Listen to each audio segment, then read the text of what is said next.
Hi, g'day everyone. Welcome to another episode of Fleet Reviews on the Automotor channel. Today we are in a 2018 Honda CRV. Now this is the 5th generation of the CRV, which is a medium-sized SUV, and I'm in the VTI-L model, which is the only variant out of the range to offer 7 seats. It's powered by a 1.5 litre VTEC turbo engine mated to a CVT transmission, and in this model it's only available in front-wheel drive. The leather interior is possibly one of the nicest and comfiest front seats I've ever sat in. It feels like you're just sitting in a home theatre or a really nice dentist chair going about your daily duties. To further add to the comfort, the CRV is kitted out with active noise control. You do really feel like you are driving in your own little bubble, safe from the environment outside. That is, until you really try to push the engine, which I feel is kind of undersized, regardless of VTEC or the turbocharger. Foot is to the floor. Yup, this feels like clutch is slipping, and it's possibly the most slowest and noisiest feeling in the world. Let's try some downshifting.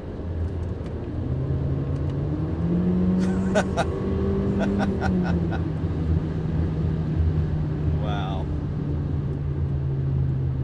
that sounds horrendous. In normal mode,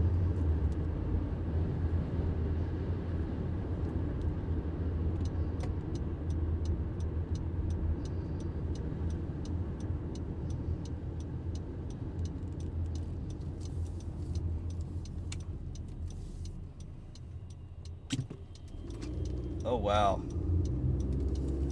I never thought it could get any slower. It's very obvious that this car is tuned for fuel efficiency, and this is with just a single person in the car.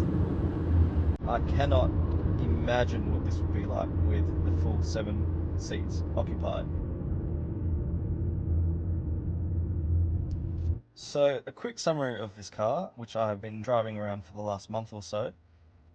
If you're putting along town or your neighbourhood or on a nice open road, it's actually quite a nice drive. Super quiet. It's only when you really work the engine, such as if you need to overtake, or if you just have a heavy right foot, the CVT and the low capacity engine shows its trump card.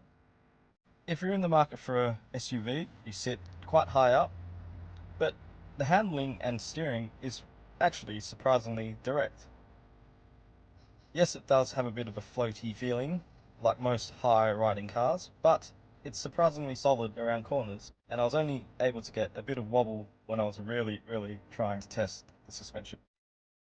And I could see the allure of something like this for people who just aren't inspired to push their vehicles and just want to get about their daily duties while saving fuel and being safe. The lane watch is a nice little feature, particularly in an SUV, which has plenty of blind spots.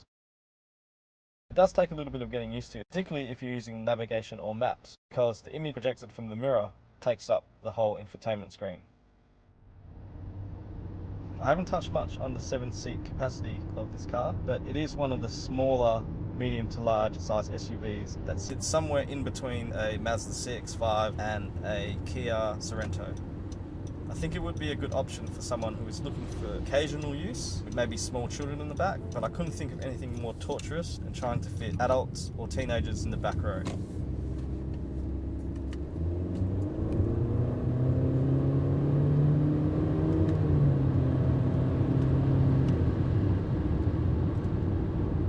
If you're in the market for an SUV, I guess you would have to look at this 5th generation CRV.